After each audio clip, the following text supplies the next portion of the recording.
Triple Cruise. Contact Ruta Lisa Anderson at Cruise Planners today. Why do the planning when it can be done for you? Visit exclusivecruiseplanners.com or call 844-722-6342. Welcome back, everyone, to another edition of Sports Call. I never quite get over that one. Andy Graham and Brett Pritchard here with you until 6 o'clock, taking your phone calls at 1-888-9-TIGER-9 toll-free or locally at 334-887-3401. Sports Call brought to you by Auburn Urgent Care. Auburn Urgent Care offers convenient solutions for your healthcare and occupational medicine needs, including workman's compensation injury care and certified DOT medical examinations. With locations on South College and in Tigertown, visit them online at auburnurgentcare.com. We'll break down the defensive depth chart, but your phone calls come first. You mean that last that bumper is not from the Andy Graham greatest That's not hits in playlist? my playlist. It's not in your playlist. Okay, I was just making sure. Let's go back to the phone lines. Michael, you still with us?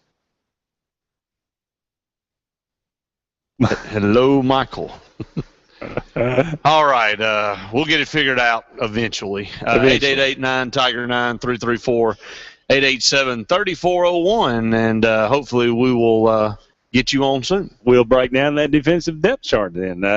Left defensive end, we have starting Elijah Daniel. Again, I don't think anybody is surprised by that. We all thought that he had a great opportunity to step up and take charge of that. I'm glad to see Devontae Lambert is his backup. He's a guy that was, comes in from junior college, is expected to contribute 293 pounds out at the defensive end. That's a pretty strong defensive end there. He fits into that Rhino type package with Gabe Wright on one side, he on the other. On the other defensive end spot, Gabe Wright looks like he's going to get the start. Ladarius Owens is his backup. Of course, Ladarius fighting a leg infection there for a while, missed a good week of practice, but he seems to be healthy now, and they say he looks good. Third time's usually the charm, no, so let's see if we got Michael. Michael, you with us? Guys, can you hear me now? Man, How about that? You. Praise the Lord. Isn't it amazing? Michael, good to have you, buddy. Thanks, man. I just had a question about the secondary. And when I look back at Ellis Johnson in like the South Carolina years, his star position, Melvin Ingram really had a breakout season in his second year. And he was kind of reminded me more of a Quentin Groves kind of build. He really, when I go back and look at a lot of those games that South Carolina had, he was more linebacker, defensive end type build, but he had a really great season. He was always around the ball, and I'm just curious of y'all's thoughts on why, in my eyes, it looks like we're going more of that safety DB kind of cornerback build. And do you think maybe Anthony Swain may get a little bit more, three linebacker playing time kind of thing? And do you think the way that he, switches out the interior linemen on defense, do you think that we'll see a lot of subs in the secondary?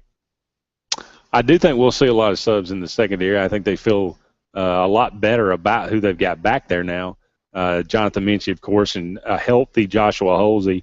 They feel really good about Jonathan Jones. And Trevon Reed has had a great fall camp. So having, as far as the safety is concerned, Derek Moncrief and Rudy Ford, have stepped forward. And I think they feel so much better about that. Jermaine Whitehead is obviously the guy back there that's got all the experience. As far as the star is concerned, Justin Garrett had such an incredible spring game last year, and he was slated to be the starter, but just could never be healthy. I think they feel great about him.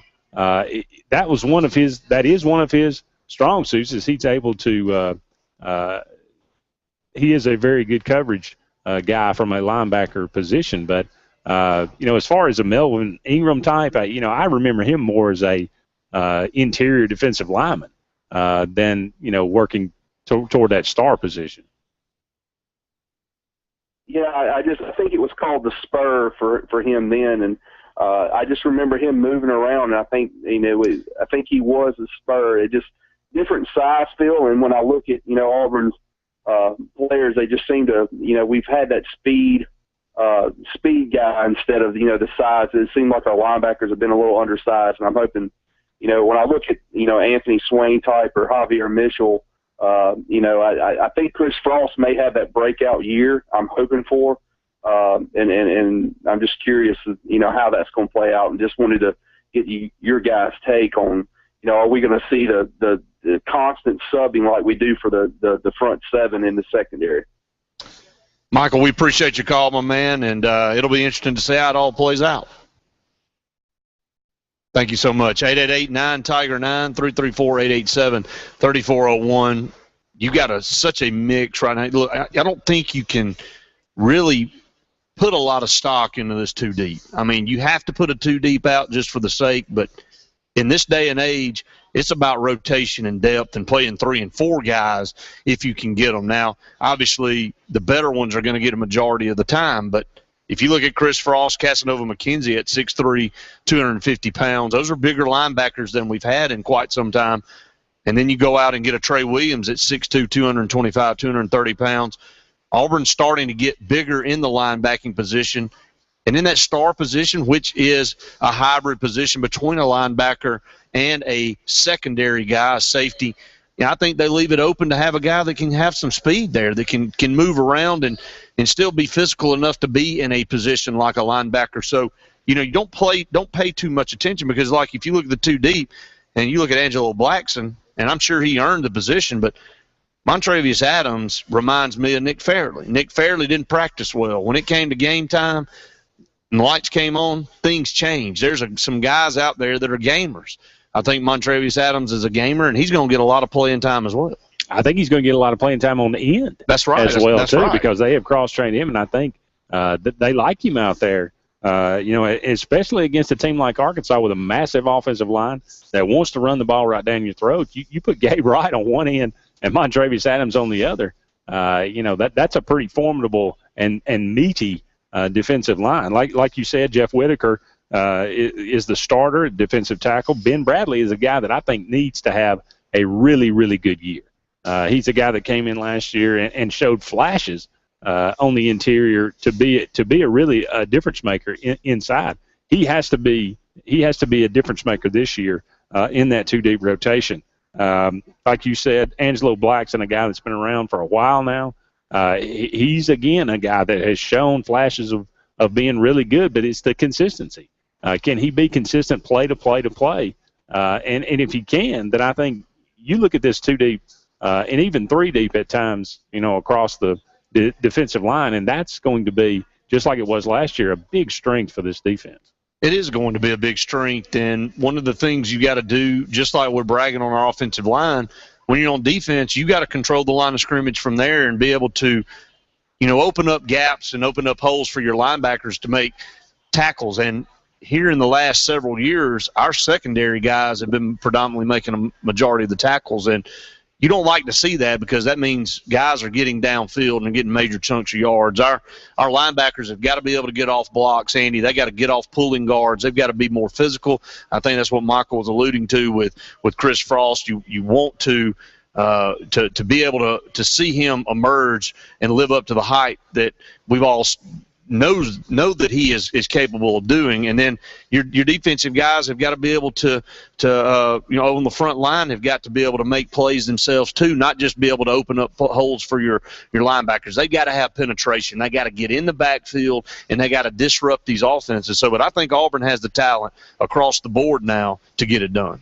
Well, linebacker, like you said, Casanova McKenzie, Chris Frost, we all know those two. Those two guys have really looked good this fall camp. The coaches have raved about the progress that they've both made, physically as well as knowing the system and being comfortable in it.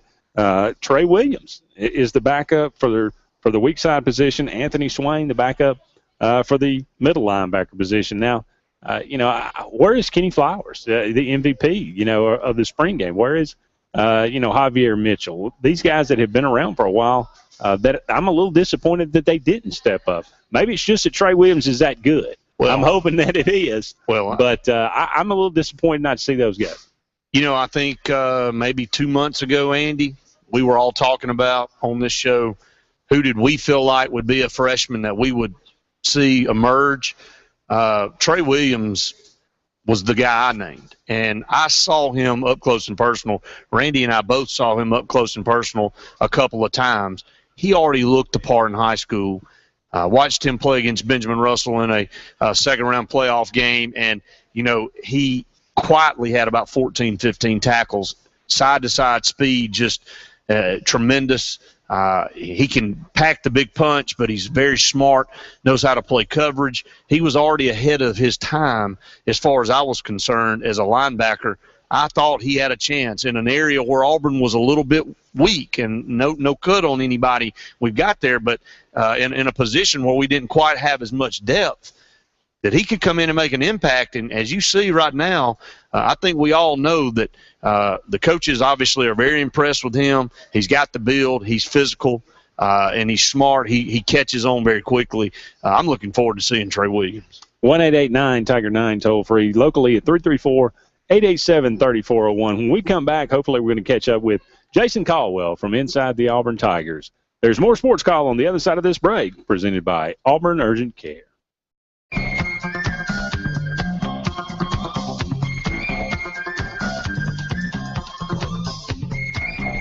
Ever wondered what LNG can do for you? The possibilities are endless. LNG off.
Welcome back, everyone, to Sports Call on this Tuesday afternoon.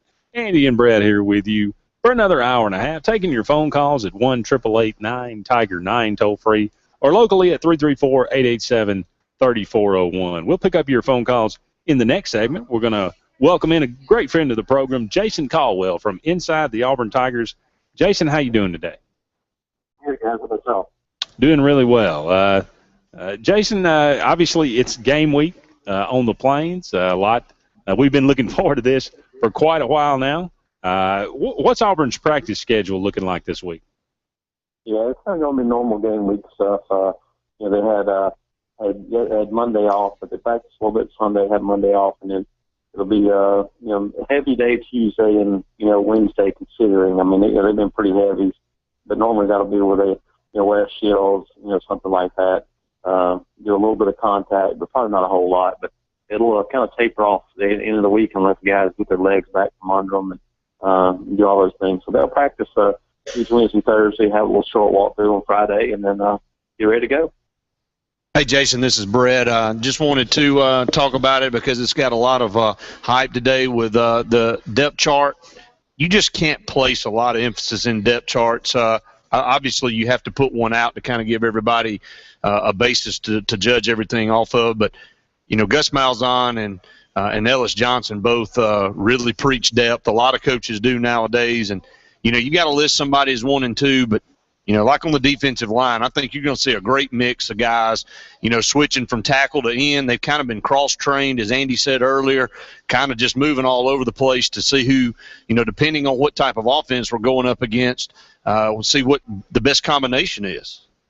Yeah, I think there's only a couple of spots where the depth chart really matters a whole lot right now. And really even into the opener it doesn't matter a whole lot. One of those is quarterback, but we know that New Marshall's not going to start. But he's the number 1 quarterback, so it doesn't really matter a whole lot there. You look and probably offensive line it's important because you normally don't rotate guys there. But everywhere else, I think for the most part, probably in the secondary and the linebacker, they probably won't rotate those guys as much early on. But defensive line, even wide receivers, but running backs, they're going to rotate those guys a pretty good bit, and so because of that. It gives you a basis to kind of have a starting point, like you said, but it's not a not a huge deal in the end. I think a lot of it's going to depend on situations, where the ball is, maybe what formations they want to run on offense or what team on defense if he starts anyway. So, not a ton of news there. So, at least it's out of the way now. People can kind of get ready and focus on the game for Saturday.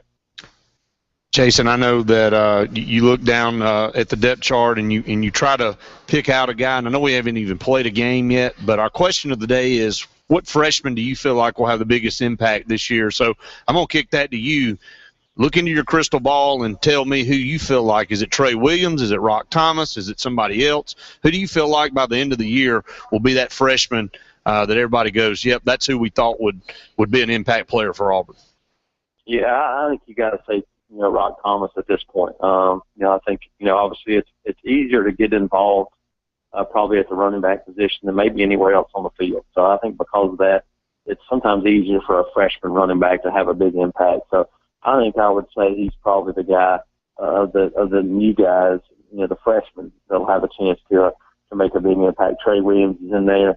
I think, Stephen Roberts, I think, is going to have a chance to make an impact. And I really think that, you look at a guy like Nick Ruffin, kind of depending on what happens to Robinson for easy down the road. Nick Ruffin's a guy that's ready for prime time now as well. So you got some guys that are going to play, I think, situations, obviously play on special teams. But I would say Rock is probably the guy I would think that will have the best chance.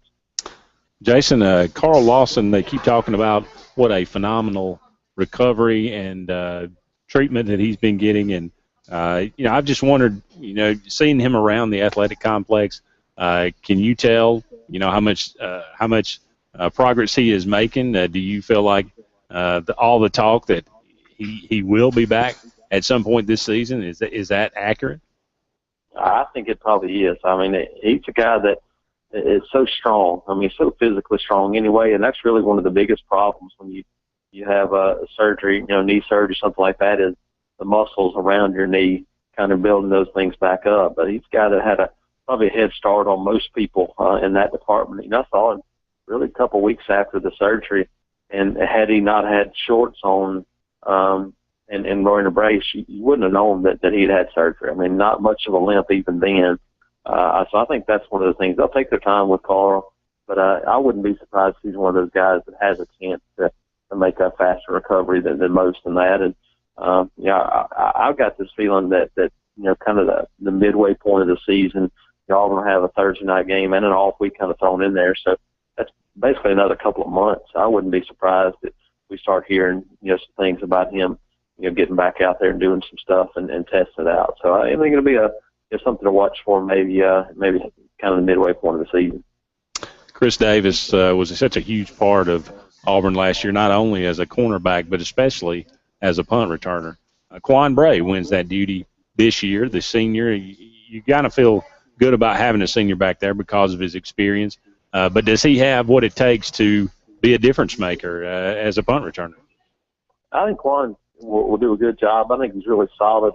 I think he's the guy that is the starter for now. Just my opinion. I think playing an SEC opponent in the first game, you want somebody that's been there and done that before. So I think probably now that he's the guy that you look to, and then maybe you revisit it even in week 2. Maybe you give somebody else a shot, against San Jose State, give them a couple of chances to see what they can do. So you got Marcus Davis, and then Stephen Roberts is another guy too. I wouldn't be surprised to see them look at a couple of guys, but if Juan goes out and has a couple of big returns on Saturday, he may take it over for good. I think the good thing about Quan is he's been pretty sure-handed, and that's what you want, I think, especially in this first game. Well, Jason, this is – I want to ask you a question, all right? But this is something that I really never thought that I would do. And there's a segment on Conan. They say sentences that have never been uttered in the history of mankind. I think I'm about to do one of those. The Auburn Tigers basketball team is now ranked number 5 in recruiting in the country. Bruce Pearl just brought in 3 guys here just in the past weekend. Can you kind of elaborate on those 3 guys and just are you as astonished by this as the rest of them? Not really astonished. Obviously you kind of catch us by surprise a little bit, but I'm one that I thought the right person in this job was going to be able to do some good things, and obviously he's a guy that has everything you're looking for, and he brought in a very, very good staff to do those things as well. But Daniel Purifoy is a guy that originally from the state of Alabama, and I think that helped, and it was a guy that was familiar with Auburn. He knew what the possibilities were. It was going to be a little bit closer to his home in Bibb County, so I think that was a good starting point there. But obviously, you kind of building block there, and then Horace Spencer is from originally Philadelphia, from Finley Prep out in Henderson, Nevada. And this is a big time kid, 6'8", right around 200 pounds or so. That's the center, but I think probably going to be more of a forward guy down the road. Long, lanky power forward, a guy that can block shots, do some things. And then T.J. Dunans is a guy from original Tennessee, 6'5", 190, has a Marquise Daniels type look to him, long and lean. But he's a scoring shooting guard. Presents problems to take to the basket and has some range. So I mean that's three really outstanding prospects for the 2015 class already, and I think they're just kind of scratching the surface. I really believe that they've got a chance to turn this thing around in a hurry, and you kind of mix in really good basketball players, a good coaching staff, and to me, I think you got a chance to have a really good thing going down the road with this Auburn arena. I think it could be one of the best home court advantages in the country if it's sold out week in and week out, game in and game out. And I think with this excitement building, they got a chance to do that this year. If it's a sellout this year, and adding a couple of pieces to the puzzle, I think Auburn is a chance to be a postseason team even this year. When you talk about the excitement, the energy, those things, if that happens, then they could do some really fun things down the road. Well, Jason, we really appreciate you joining us here on Sports Call. Anything you'd like to promo on Inside the Auburn Tigers right now? Just a lot of stuff going on today at autigers.com. Video of Gus Malzahn's press conference story and a little video from Sean Coleman as well. Have Stat Tiger, his his preview for the weekend, and that Tiger's coming off a year last year where he was about as good as anybody anywhere at predicting games, and so that's on the front page as well. Also, some video of Auburn prospects and targets: Chandler Cox, Martez Ivy, Darrell Williams. So you want to find anything just about right now on Auburn, check that out, AUTigers.com. Jason, we really appreciate you joining us here today. We look forward to catching up with you weekly here on Sports Call. All right, guys. Well, have a good one. Thanks, Jason. Andy, I'll tell you, Jason, been friends of ours for a long time, but I'll just have to say this about the Auburn basketball program. We've all been waiting a long time for the right guy to come in there, and I mean he's got a point. You get the right guy in any program. We've had 3 or 4 right guys. No, I don't know if you even call that the right guy, but.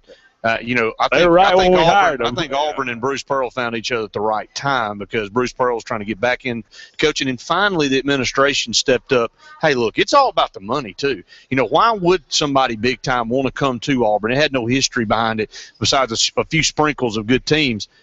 You add the salary up there and you get it on up there closer to where some of the top programs in the country are getting paid, then you can lure a guy in. And then, as Jason said, the arena, the location is set up where you can start building some history at Auburn. But I'm telling you, up until now, there has been no reason for a top coach to come in because Auburn has not placed the emphasis it should have on its basketball program. Yeah, I don't even know.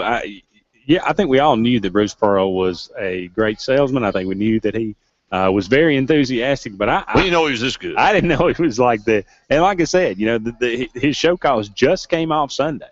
And I just that just boggles my mind that they've ranked as high as 3rd in the country in recruiting. So I'm at a loss. Well, his show calls went out, and he already had this building up to have this big explosion to when it came off at 12:01 a.m., that you had this influx of 3 unbelievably great players to commit to Auburn, and now you see them, like you said, and you stated a sentence that has never been said in mankind history. Auburn basketball recruiting is in the top 5 in the country. Did we all just fall and hit our head on something? If we did, don't wake me up. Exactly. Well, there's more Sports Call on the way right after this, presented by Always Money.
1835. Call 1-800-842-1835. He's got to do it first before he challenges him.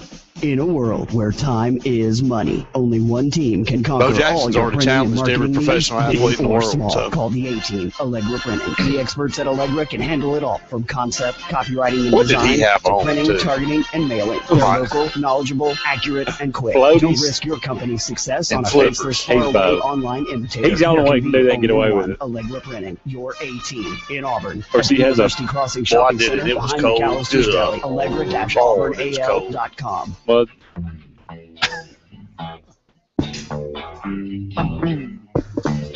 This segment of Sports Call is brought to you by Resource Natural Spring Water.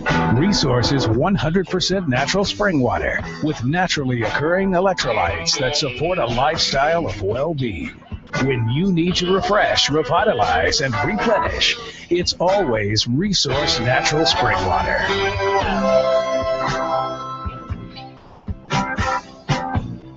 welcome back, everyone, to Sports Call on this Tuesday afternoon. Andy and Brett here with you until 6 o'clock, taking your phone calls at 1-888-9-TIGER-9 toll-free or locally at 334-887-3401.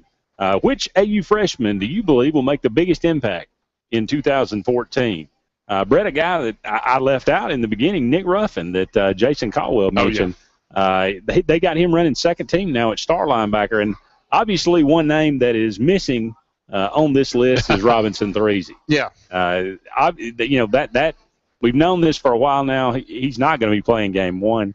Probably not going to be playing game two. How long he's going to be out, I don't really know. But and the fact that Nick Ruffin's 6'4", he's only 6 foot, 174 pounds. That's what he's listed as. I don't know. Is he physical enough to play that position? I wonder, the star position. I mean, I guess so. Obviously, they feel like he is, and I want to go back to Robinson Threese for just a second because obviously that's a glaring hole there on the day one or the first press conference for Gus Malzahn. Is everybody kind of felt like that he wasn't going to be listed, and he didn't feel comfortable putting him on the depth chart because of the eligibility issue, and they want to get that cleared up before they get him on there. The question is, how long is it going to take? Andy, is this a 5 to 6 game thing? Is this going to take all year? Is it going to be just the Arkansas game? Of course, no information is going to be revealed in this day and age of everything being closed and locked down. Nobody's going to reveal anything, so nobody's going to know. We'll just all of a sudden one day, Gus Malzahn's going to say we've got it all fixed and he's ready to go, and that's what you're going to get, and you won't get any more in depth than that. So it'll be the 12th hour before we all know when he's going to come back, if he comes back. Well, another name conspicuously absent here, Jimmy Hutchinson, a guy that's on scholarship, a 4-star recruit, really. Is not even on the 2D. I was shocked by that. Daniel Carlson wins the job at kicker, kickoff specialist, and punter. 6'4", 216-pound redshirt freshman here. Matthew Shield is the backup punter. So, Jimmy Hutchinson not even in the 2D, but that's a little disappointing. And if you have walk-ons come in and take the job like a Matt Shield, then I don't know. It's interesting. I don't know what the situation is. Again, in the day and age of everything being locked down and closed practices, it used to be where you could go to practice a little bit if you had a pass tie to the athletic department. That's not the case anymore. I talked with Jason Caldwell. They have very, very limited access now, even the guys that are there on a day in and day out basis to go into practice. So I don't know what's transpired with Jimmy Hutchinson, to be honest with you. I think everybody, and myself included, felt like he was the shoe-in to replace Stephen Clark at punter, and obviously that I was wrong, and is not even on the 2 deep. So what's going to happen there? And he was the reason I felt that way, and a lot of people felt that way, was you never hear of a special teams guy, a kicker or a punter, being ranked a 4-star by any recruiting services, and he was ranked 4 stars by a couple of them. So I guess what assuming means.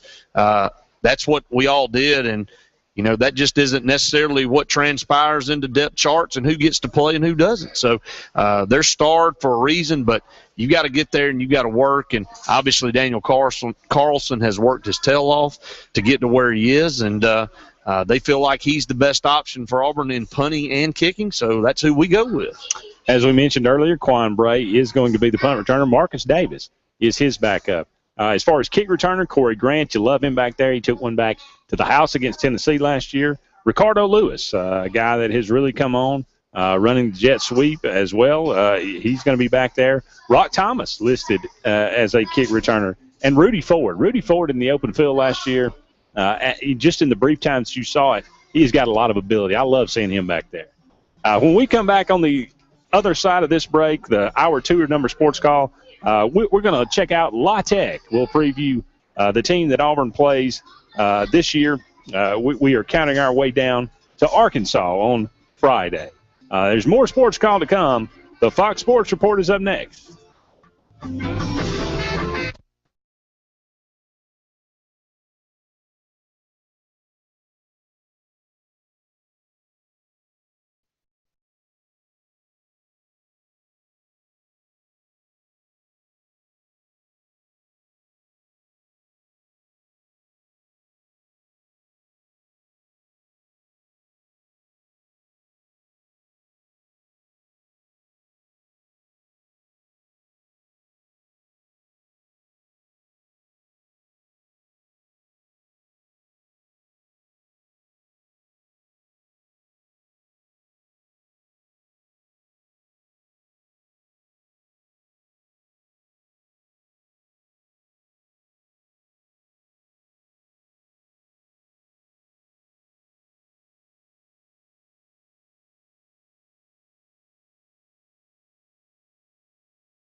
20 years, East Alabama's sports talk leader. Swing inside! Sports Call. Oh, what a dunk! Call in now at 887-3401 Locum. Or 1-888-9-TIGER-9 toll free. Strike him out! And now, coming to you live from the loveliest village on the plains, Sports Call. This segment of Sports Call is brought to you by Reinhardt Prattville, located on Cobbs Ford Road, 334-290-1992. Visit us online at ReinhardtPrattville.com. Reinhardt Prattville. We sell to sell again. Welcome back, everyone, to the Tuesday edition of Sports Call. Andy Graham and Brett Pritchard here with you until 6 o'clock. Be sure to give us a call at 1-888-9-TIGER-9 toll-free or locally at 334-887-3401. As promised, we're going to give away 2 tickets to the Music and Arts Festival in Waverly, Alabama, September the 13th. This is the 280 Boogie. This is, if you like great music, if you like art, this is the place for you. I think tickets are regularly $20. You can at $25 at the gate. So we're going to give away 2 free tickets here. Actually, today, tomorrow, and Thursday and Friday, actually. Yeah. So go ahead and Brett, you're going to throw a trivia question out there, right? Yeah, and we're going to make it kind of simple for you, so you'll have a chance to win the 2 tickets today. Who does Auburn open up their 2015 football season with? We haven't even gotten 14 started, and we're already talking about who Auburn kicks off with in 2015. So who does Auburn football kick off with in 2015? Give us a call, 888-9-TIGER-9, 334-887-3401 to be part of the program. And, again, we want you to call in. We want you to be part of the program each and every day here on Sports Call. Yeah, as promised, we have been counting down, previewing Auburn's schedule. We're up to the opponent they take on September the 27th. That's La Tech, Louisiana Tech Bulldogs from Rushton, Louisiana. They're in Conference USA. Now coached by Skip Holtz. In his second year, he takes over for Sonny Dykes, who goes out to replace Jeff Tedford in California. This year will be Manny Diaz's first year as defensive coordinator out there. Obviously, he was at Mississippi State, did a great job there, moved on to Texas. And, you all kind of all remember how that turned out. I remember there in Mac's Didn't turn out very well. Mac's last days, he said, we love Manny. Manny's done a great job, but Manny's got to go. Yeah, he's got to go. He's and then shortly after he exited. So. Yes, and then Mac was given his papers as well. So Louisiana Tech last year went 4-8, 3-5 in the conference. They returned 12 starters, 5 on offense, 7 on defense. They struggled last year. Obviously, Skip Holtz comes in, changing things around. Sonny Dykes was a guy, one of those Kevin Sumlin type, throws the ball around all over the place. Mike Leach, that same type of offense. So they were kind of in a transition mode last year. They had a devil of a time scoring the football. They ended up 111th in the country, only scoring 19.2 points per game. So their defense was not terrible, but their offense just could never really get anything going for most of the year. You look down, at their schedule last year, they had some pretty ugly losses. Actually, they went to Kansas and lost 13-10. Kansas broke a long losing streak there. Actually got beat by Army 35-16. They lost to North Texas. They lost to Florida. They beat Florida International, beat Southern Miss, lost to Rice pretty bad, 52-14. Lost to Tulsa, lost to University of Texas San Antonio. So pretty tough year overall for the Bulldogs last year. They still have an ongoing battle right now for the quarterback position. A guy named the guy that played last year, redshirt freshman now, he's a sophomore, Ryan Higgins. He had a pretty, he's kind of thrown into the mix last year. He threw 13 picks and only 6 touchdowns. So he had a pretty rough year. They have a transfer from Iowa, Cody Sokol. He comes in. There's still a battle going on there. They don't know who the starter is going to be, but they do return their 2 leading rushers. This is a game. This is Auburn's 4th game of the year, coming off that Thursday night matchup with Kansas State. this is another one of those teams like Sanford that Auburn is expected to win and win big. Probably 35 to 38 point favorites in this game.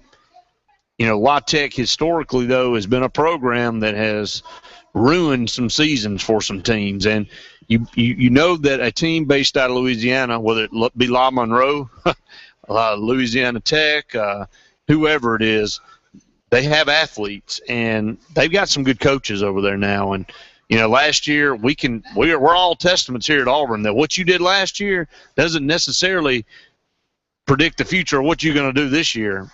Don't look at 2012 and compare 2012 to 2013 for Auburn, because there are vast differences. I'm not saying that, you know, you can look at it and La Tech has the same caliber of talent, but they will have some talent. And I'm excited to see what Skip Holtz can do down there and what Manny Diaz can do. And you know, I know Matt Brown. I think it was more to do with Matt Brown. It was Manny Diaz as far as hitting the door, because Matt Brown had kind of lost control of the program. And when the head guy loses control, it all trickles down, and then you see assistants get fired, and then ultimately the root of the problem is usually the head coach, and they has to go as well. But La Tech, again, it won't be a you know, as far as a prediction as, you know, a line on that game, it won't be close going in, and I don't think Auburn will have a problem. But historically, they have been a team and a program that have ruined some seasons for some teams. Was it 2001 that they came in with Tim Rattay and played Auburn's pants off? That's exactly right. You know, I don't know. Maybe it went to overtime. It did go to overtime. That, you know, and it gave Auburn a scare. You know, tremendously. Of course, that was a pretty good team that La Tech had that year. So, you know, this, you think about it. Look how different it is. You know, a team like La Tech. You know, we are so we take it for granted being in the SEC, and La Tech plays 7 away games this year. They only play 5 home games. They're going to open up on the road in Oklahoma. They got to go to Auburn. They got a brutal schedule, but 7 away games this year. That's tough. That's very tough. Let's go back to the phone lines. Bobby in Alex City, you're on Sports Call. Hey, Brett. How you guys doing? Doing good, Bobby. How are you doing, buddy? Good. I think the trivia question is it Louisville? It is Louisville. It's September 5th in the Georgia Dome. Auburn kicks off with ex-offensive coordinator Bobby Petrino, former Arkansas coach, everything. Falcons coach in the middle of the night leave. Auburn will open up with a very high-profile game next year if Bobby Petrino's still there. Yes. Yeah, that's true. That's true. Yeah, I think that'll be a very interesting matchup. And you guys were talking about the La Tech game. I remember that game very well. I think Daniel Cobb threw about 4 or 5 touchdown passes that day, I believe, and DeAndre Green may have caught the game winner, you know, to finally finish that thing. But it's my youngest son's first Auburn game, so yeah, those La Tech teams and directional schools can present some problems from time to time. Definitely can, Bobby. Congratulations on winning 2 tickets to the 280 Boogie, and you can pick those up at the LNG office in Auburn, or we'll figure out a way to get them to you otherwise. I may get one either Gage or Gavin to swing by and pick it up from you guys. But I appreciate it, Brett. Thanks, man. Bobby, good to hear from you, my man, and I appreciate your call. Let's go back to the phone lines. Russell in Auburn, you're on Sports Call. Hey, guys, War Eagle. War Eagle, Russell. Hey, man, do y'all watch Keith Olbermann at night? Do I watch Keith Olbermann? Time to time, I do, yes. That's, to me, one of the best nightly sports shows on TV right now. But last night, I don't know if y'all caught it, it made me think of you guys about our conversation we had about Hall of Famers not being in the Hall of Fame, and he had a huge discussion last night about Pete Rose. It being 25 years, I guess, anniversary or whatever yesterday. Yes, I watched that. Yes, it was very interesting. Very, very interesting, and I, encourage anyone that is interested in Pete Rose or ever has been to look that up and watch it, because it is really, really good. And also, I was going to ask you guys, are we doing predictions this year? Yeah, we may do some predictions. We really haven't discussed it, but yeah, we'll do predictions on this show. Absolutely. Well, I mean, I just thought that, like, every game week, we do a score prediction for everybody. Absolutely. I didn't know if we were doing that. Well, we'll go ahead and get that started. We'll have predictions, and everybody can enter their prediction on our Facebook or by Twitter, or they can call in on the show here and give us our prediction. We'll come up with a prediction for the tiebreaker. We always have a tiebreaker in there, but since you're on with us, Russell, we'll let you be the first to give a prediction of the Auburn-Arkansas game, and we'll just say total rushing yards for the Auburn Tigers. What's your prediction? 45-24, and Auburn runs for 360. 360.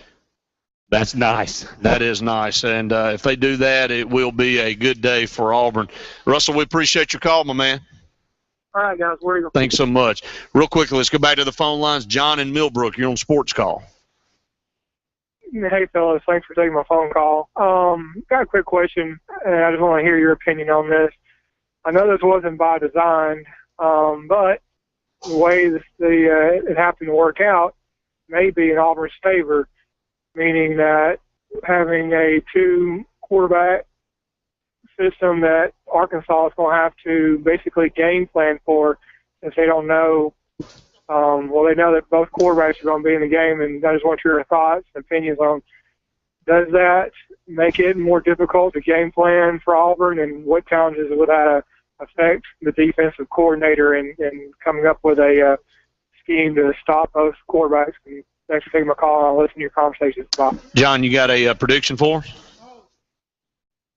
John's gone. John is out. So I'll tell you what, let's go to break, Andy. We'll come back and we'll answer those questions. All right, more Sports Call to come, presented by Always Money, right after this.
This segment of Sports Call is brought to you by Carl Gregory, Auburn, Opelika, and Columbus. Looking for a new Jeep, Ram, Dodge, or Chrysler model or a certified pre-owned vehicle? You're in luck. Visit your locally owned dealer for great prices on every make and model. Carl Gregory, Chrysler, Dodge, Jeep, Ram. 2 giant locations, Victory Drive or the North Lake Auto Complex in Columbus. Welcome back, everyone, to the Tuesday edition of Sports Call.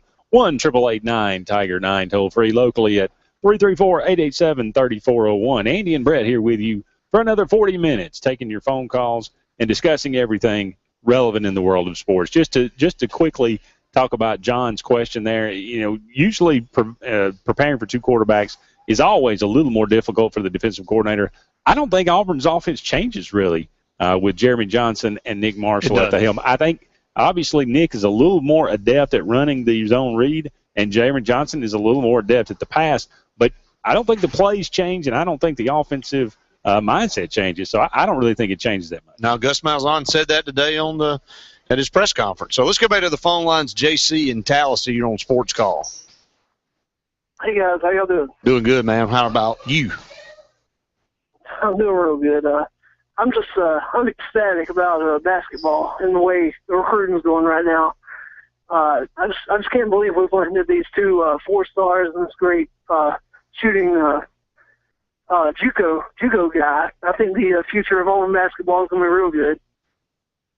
Oh yeah, absolutely. I think Auburn's got a chance to win some games this year. I think Bruce is already saying that. He's already put that out there that they're trying to win right now. And the way that he's turned over the roster with Antoine Mason, with Casey Ross-Miller, with some other guys, and Simeon Bowers, the guys that he has brought in, this team's going to look a lot different. I don't know. Are they going to win the SEC? No, but will they be competitive? A lot more than they were last year. I expect them to be competitive this year. And I'm like you. I think the future is extraordinarily bright, even brighter than I could have ever imagined. Yeah, I can't agree with you more, Andy. I know I'm right there with you. I think this year we're going to start turning some heads. And, that goes against everything Luke Robinson says. But I'm with you. But also I wanted it must to, be right, then. But also, I wanted to get my. I love the idea about bringing the prediction back on the show, and I feel real confident in this team and Gus Malzahn, and I don't think Arkansas is nearly there yet, especially on the defensive side. So I'm thinking we're somewhere in the 40s, maybe 42-14 on Saturday. 42-14 rushing yards for Auburn. Let's go ahead and. I'm going to say 285. 285. Good day for Auburn in the backfield. JC, we appreciate your call, my man. All right. Well, sure. Thank you so much. 888-9-TIGER-9, 334-887-3401. How many trips will you be making during the winter months now down to the Plains, Andy, to watch Auburn basketball? First, if I can get a ticket. Well, if you can get a ticket. How many did you go to last year would be my first question. 1. Okay, so 2 would double your attendance, and I think at least that for everybody, not going to be enough seats for everybody in that arena. And I think this time last year, if you'd have said that, people would have just erupted in laughter. But, the thing is that you look back at some of the games, or a lot of the games, SEC, Auburn was close to winning last year. Almost beat Florida twice. Couldn't find a way to finish and hold on. Now you got some excitement. Now you got a true home court advantage because the place will be packed. There'll be a lot of electricity. It's a new system. It's a coach that really, really drives the point home of promoting his program. I'm excited to see what's going to happen. Again, it may not necessarily translate into wins, but it definitely helps it when you got a packed gym. Absolutely. I don't think there's any doubt about it. If you've been in that arena when it is, 3/4 full, it's loud. And, you've seen Auburn actually play pretty decent at times. It can be, like Jason Caldwell said, it can be definitely, a home court advantage, which it has not been up to this point. And the number one goal is to get the students there. It is. And to fill if they can, do their part. If you can get 4,000 students there every night, I mean, that place would be the roof couldn't contain it. Well, think about it. When we were students down there, Andy, in the wintertime, what else do you want to do? I mean, it's cold. You're outside. Why not be in the arena? I think Auburn has starved for that. We saw back in '99 what happens if you put a good team on the floor. We saw back in 2003, if you put a good team on the floor, fans will show up to play to watch basketball. But any fan base, when your team's not doing well, are going to find other things to do. I mean, that's just human nature. That's true. 1-888-9-TIGER-9 toll free locally at 334-887-3401. Taking predictions all this week between Auburn and Arkansas. Tiebreaker is Auburn rushing yards. So if you want to go ahead and get those predictions in, you'll have the rest of the week. We're going to continue to give away 2 tickets to the 280 Boogie September the 13th there in Waverly. We'll give 2 away tomorrow. We'll give 2 away Thursday, and we'll give 2 away Friday. So if you enjoy good music and you like art, then this is the place for you. Andy, our trivia question was, when Bobby called in and got the answer right, who does Auburn open up in 2015? I don't think a lot of people have really realized that. And if Auburn has a really good season this year, which I feel like we will, and to see what Bobby Petrino does at Louisville and to see how things go on, I mean, it could be an interesting endeavor to see what happens up there. Georgia Dome, right? That's at the Georgia Dome, absolutely. I expect them to be really good offensively this year, and I expect them to be even better next year offensively. Now, Bobby Petrino never has a great defense, but they've always got a really proficient offense. So if he finds the quarterback, then look, Louisville's going to be good. Well, they open up in the ACC Challenge against Miami this year. So, I mean, that's going to be an interesting game. There's a lot of games in this opening weekend where teams need to be on upset alert, and we'll talk about those when we come back, Andy. There's a good slate of games to open up the college football season, and it starts Thursday night. A big SEC game with Texas A&M, South Carolina, but a game that I think people might be writing off a little bit and kind of counting Ole Miss with the wins, Boise. I mean, I'm not ready to give Ole Miss the win yet. I think they're definitely a good football team and they're going to be favored, but I think you better watch out for Boise. Yeah, this is Boise without Chris Peterson, but he just left last year. It's all the players that he brought there. That's right, and they're always talented under him. Now, will they be? He's one of the most brilliant play callers in college football. So without him, we'll have to wait and see how that all works out. But I'm like you. I don't think LSU is a cakewalk against Wisconsin. It's not. I mean, there's a lot of games out there that teams could fall on their face, and you know how tough it is when you fall on your face game one. I remember back in '98 specifically opening up with Virginia at Auburn, and just could not get things going offensively, and it kind of spiraled out of control after game one. It did. Well, we're going to go ahead and take our mid-hour break here, but there's more Sports Call on the way presented by Auburn Urgent Care.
Welcome back, everyone, to the Tuesday edition of Sports Call. Andy and Brett here with you for another 30 minutes, taking your phone calls at 1-888-9-TIGER-9 toll-free or locally at 334-887-3401. As Brett mentioned in the previous segment, a lot of great games this upcoming week. For a first week of the college football season, a lot of duds usually, but a lot of great games this week. It all kicks off Tuesday night with Texas A&M traveling to South Carolina. Thursday night. What'd I say? Tuesday night. That would be tonight now.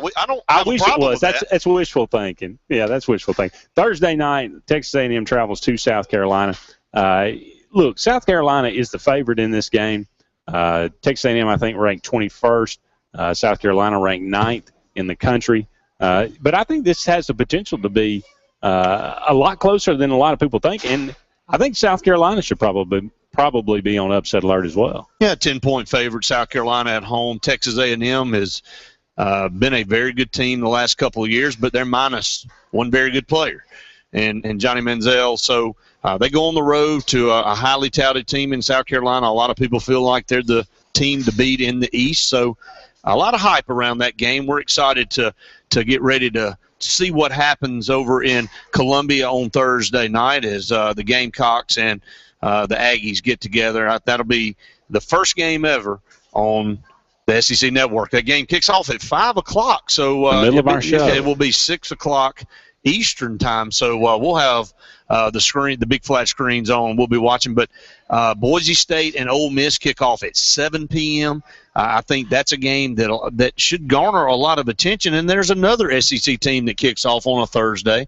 That's Vanderbilt. Vanderbilt will play Temple. Temple will travel to Vanderbilt. That'll be an 8:15 Central Time kickoff. So 3 SEC teams kicking the 2014 season off on a Thursday. And then we go to Friday, and there's some slate of games. The Friday slate of games never are. Colorado State, Colorado, just not a lot of hype around there. But Michigan State actually starts with a team here from Alabama. Jacksonville State travels to East Lansing, and they will play at 6:30 Central Time on the Big Ten Network. So there you go. You got a Jacksonville State at Michigan State. And then on Saturday, again, some great games. I know UCLA is a team that a lot of people are enamored with in the Pac-12. They are a team that I think they're 31-point favorites over Virginia. A lot of hype around this team. They have their quarterback back. There should be a lot of hype around that team. They are starting to put things together. Well, a lot of ESPN personalities put out there college football playoff, the 4 teams, how they think that's going to come out, the national champion from those. And I looked on that, a lot of people picking UCLA to make that, to come out of the Pac-12, to make that 4-team playoff, and to win it. Look, you got a great quarterback coming back, a senior there at UCLA, and the guys have done a great job. It's just you have to wonder. They've kind of got a schedule like Auburn's. Yeah, it's very tough. They have to go on the road. I think they play Oregon. They have to play Stanford. They have to play USC. I think they play USC and Stanford late. So they've got a difficult schedule to navigate as well. So it'll be interesting to see. You certainly don't expect anything funny to happen in that first game. Can you not spread some of these games out so they don't all kick off at the same time? I mean, you got Clemson and Georgia that kick off an hour after Auburn and Arkansas get started. So Alabama 30 minutes before Alabama Auburn. 30 minutes before, and then on down the line you've got some games, Wisconsin and LSU at 8 o'clock that night.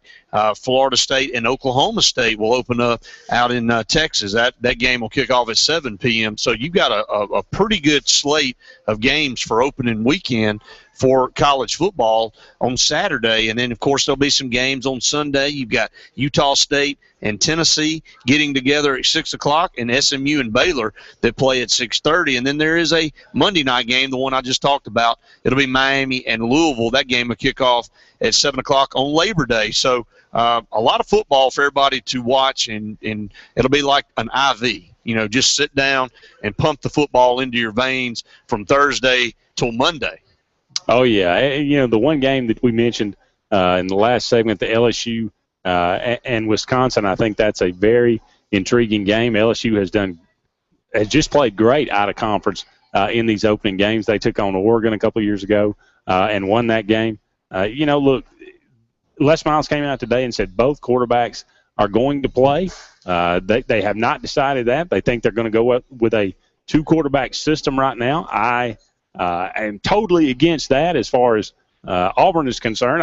If you have 2 quarterbacks, in my opinion, you don't have a quarterback. So, Alabama's kind of in the same boat. They've come out and said, we're going to play 2 quarterbacks. I think, as long as you're come out and you're playing a very inferior team and we're going to play, 2 guys just to see who wins the job in this first game, that's fine. But if you come into a season thinking we're going to play 2 quarterbacks, that never works out. Well, an update on your Central Florida Penn State matchup. They are going to be able to play over there. Wow. They fly out late tonight, and the volcanic ash is not going to prevent them from. Did it ever erupt? Yeah, it did. Okay. It did, and they thought it was going to be an issue.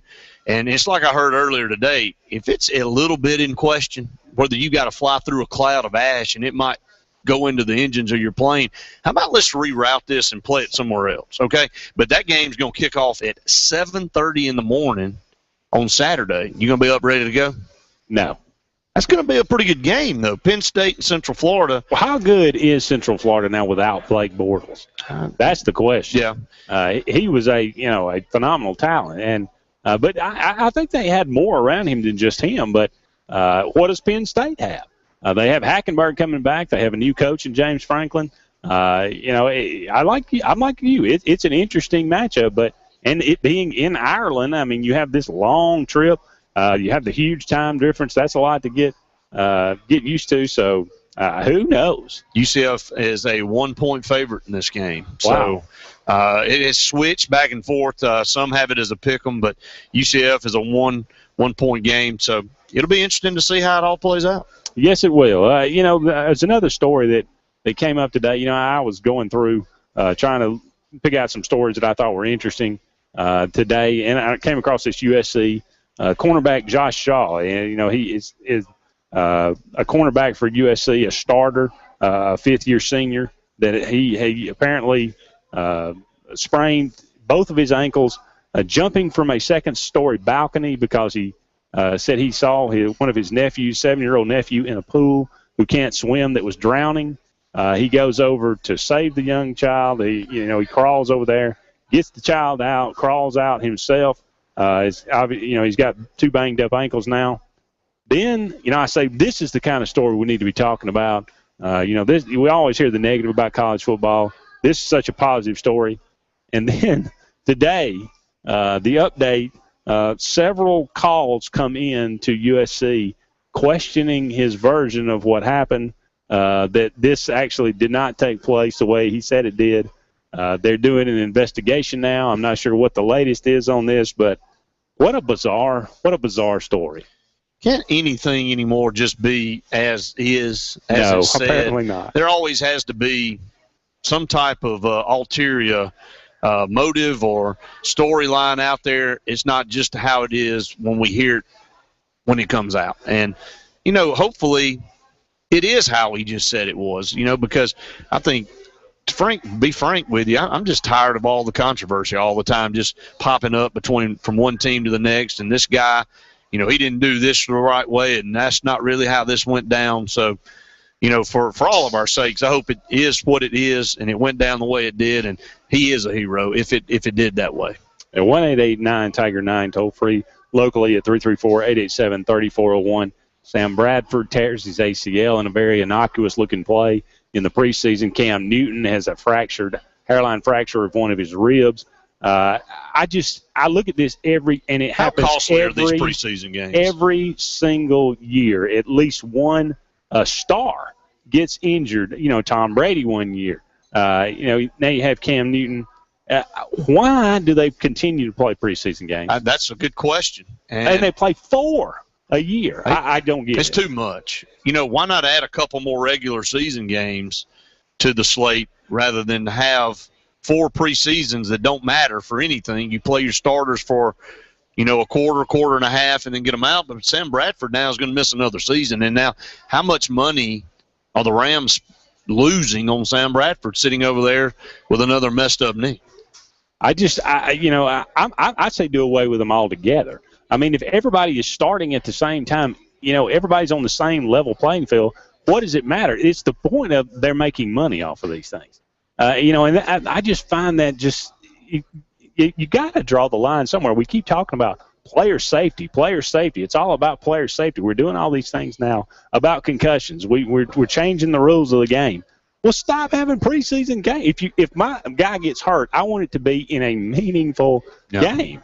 I just don't understand it. I really don't. It's an unfortunate thing. I think Cam Newton will make it back for the first regular season game. I think they'll make sure that happens. But Sam Bradford's not going to. He's gone, and I think they pretty much declared him done for the year.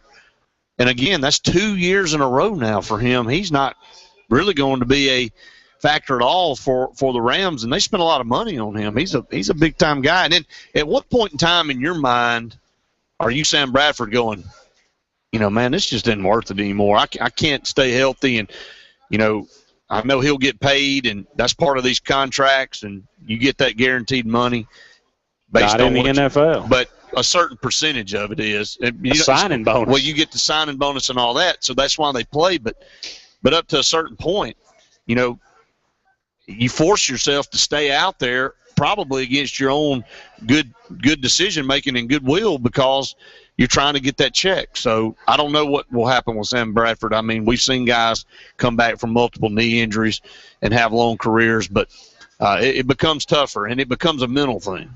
I think the Rams at this point are probably going to move on. I really do. I think next year you're probably going to see either Sam Bradford get cut or try to get traded or something like that, because I think they've just come to the point now where they think that he is fragile. I mean, some guys are. They just cannot seem to stay healthy. And another guy, Wes Welker, we were talking about this just when I got here to JR's Sports Bar and Grill today. We're talking about a young guy, plays for the junior varsity. Benjamin Russell had a concussion. Yeah. Now we see Wes Welker. He's had 3 concussions now just since last November. When do you come to a point to where we try to protect these guys from themselves? Because 99% of the guys are going to say, oh, yeah, I can come back. Oh, yeah, well, there are protocols set up now, which is better, and you got to be well. But, it's documented evidence now that once you have a concussion, you're more susceptible to having another one. So, when do you step in and say, you need to call it a day? 5 and you're out. Yeah, well. That's 5 documented and you're out. That doesn't mean that – I don't know if sometimes, and I'm sure it goes on, if it's a star player, they kind of go, hey, man, you just let me handle this over here. I hate to pull up Varsity Blues movie, and, I know it had to do with a knee injury and all, but with concussions, if you know that guy's a star player and he's got 5, and 5 he's out, I don't know how it happens. I don't know what these guys do if they try to hide it, but once you get your 5th concussion now, you can't play football anymore. That's how the concussion rule is laid out. What about NFL rule? Is that once you get past that, though, how many concussions? Are you going? Can you make somebody sit down? Well, how many concussions has a guy had that you don't know about? Yeah. That maybe he didn't go over and see a trainer or go over and see a coach, and he just played through it and got home, had a bad headache. So, I think they're doing they're doing all they can do, Andy, as far as monitoring concussions and trying to come up with the best equipment that they can technologically to put players in the best position so they don't get hurt. But, at some point in time, you got to step in and for a guy's well-being, because we see so many great athletes now from the past, from the 30 or 40 years ago, that are just their brains are just damaged to the point where it's not a good thing anymore. So, Andy, I know we're up against a break. We got Terry from Talladega that's going to hold on. Terry, just hang on with us. We'll catch you on the other side, okay? All right. Hey, Brett and I will be back with one more segment on the other side of this. Sports Call brought to you by Always Money.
This segment of Sports Call is brought to you by Resource Natural Spring Water. Resource is 100% natural spring water with naturally occurring electrolytes that support a lifestyle of well-being. When you need to refresh, revitalize, and replenish, it's always Resource Natural Spring Water. Welcome back, everyone, to the final segment of Sports Call on this Tuesday afternoon. Let's go right back to the phone line. Terry in Talladega, you on Sports Call. Hey, guys. How y'all doing today? What's going on, Terry? Not much. Wonder if you guys could bring me up to date on the depth chart Gus released today, or come out. I guess some of you guys have seen it. Oh, yeah. Yeah, we talked about it in the first hour.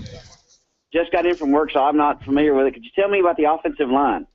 Yeah, we'll be glad to go through the offensive line. Andy, you got that in front of you. I've got it in front of me, too. At left tackle, Sean Coleman will get the start. At left guard, Chad Slade. Reese Dismukes obviously will be the center. Avery Young at right guard, and Pat Miller will be your right tackle. Oh, wow. Okay. And the receiver positions? And at receiver, you got Marcus Davis at 1, Ricardo Lewis, or Quan Bray. Now, there are several on the depth chart that Gus Malzahn put an or there, and this is one of them, Ricardo Lewis or Quan Bray, which means they'll both play. Sammy Coates, and then DeQuill Williams, and Melvin Ray backs up DeQuill Williams, Tony Stevens backing up Sammy Coates, and Stanton Truitt backing up Marcus Davis. Oh, wow. Okay. Well, I appreciate that, Brett. And I guess Corey Grant and Cap are the kind of the co-number ones, more or less, correct? Am I right there, or is there a change? They are the co-number ones at tailback. Okay. But I was curious about the offensive line because what's going to happen with the role of Jay Prosch? I've been harping on that to the point where I probably just got on people's nerves, but I feel like people underestimate what he meant to that offense last year from just a pure blocking standpoint. At one time last year, I don't think Auburn's, Kozan, Robinson, and Prosch, they could run on anybody they wanted to at any time they wanted to. I think Brandon Fultz is slated to kind of take over that H-back role. They say that he is, a good 260 pounds, and he's quicker than Jay Prosch was about getting out there. Now, does he have the mentality of a Jay Prosch? I'm not sure any human being has the mentality of a Jay Prosch, but he's got the physical tools to do it. But we'll see that kind of expand that role a little bit, catching more balls out of the backfield. So it'll be interesting to see how it all works out. Okay, one more quick thing on defense, guys. What was the secondary like, especially at the safeties and the star position? Terry, we'll run that down for you, but before we let you off the air, what's your prediction? And the rushing yards for Auburn is the tiebreaker. Oh, I'll say 36-17, and Auburn has 319 yards rushing. 319. Terry, we appreciate it, and we'll run down the secondary for you, okay? All right, take care, guys. Thanks so much. And got about a minute left here, Andy. And at the star position, Justin Garrett, who battled injury all last year, gets the start there. At the field corner, it will be Jonathan Jones. Boundary corner will be Jonathan Mincy. At free safety, Jermaine Whitehead. Boundary safety, Rudy Ford gets the start over there at Moncrief. So, and obviously Mincy won't start. But he is listed as the starter.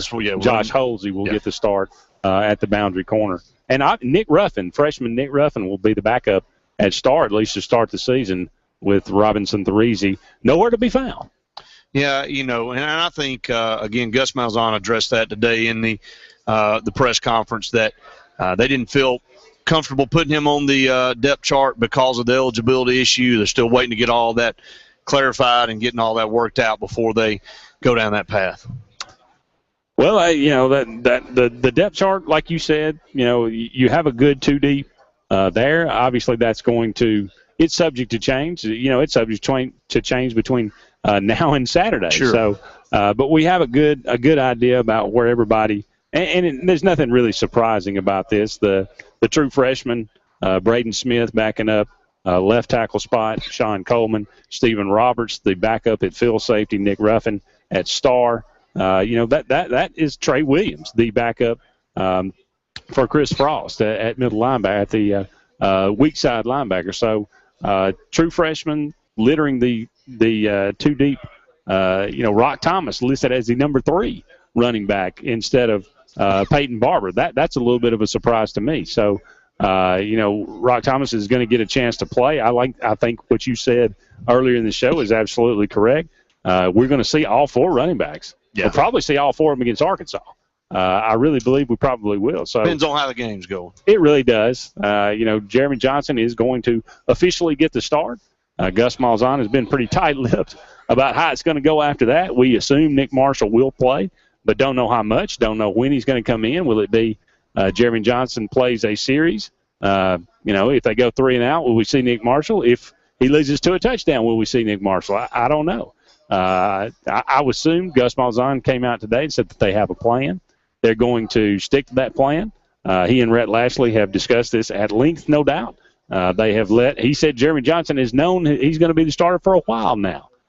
So Jeremy Johnson did pretty good keeping that under his hat as well. So, a lot of things that we already knew were going to happen, but no doubt some surprises still to come. That's going to do it for us today on this Tuesday edition of Sports Call. We appreciate so much all of you out there that have tuned us in. We appreciate all of you out there that are giving us a call. We'll give away 2 more tickets to the 280 Boogie tomorrow. You can call in and give us your prediction as well as we count down the minutes to the Auburn-Arkansas opener on Saturday, August the 30th. For Brett Pritchard, my name is Andy Graham saying so long for now. We'll talk again soon.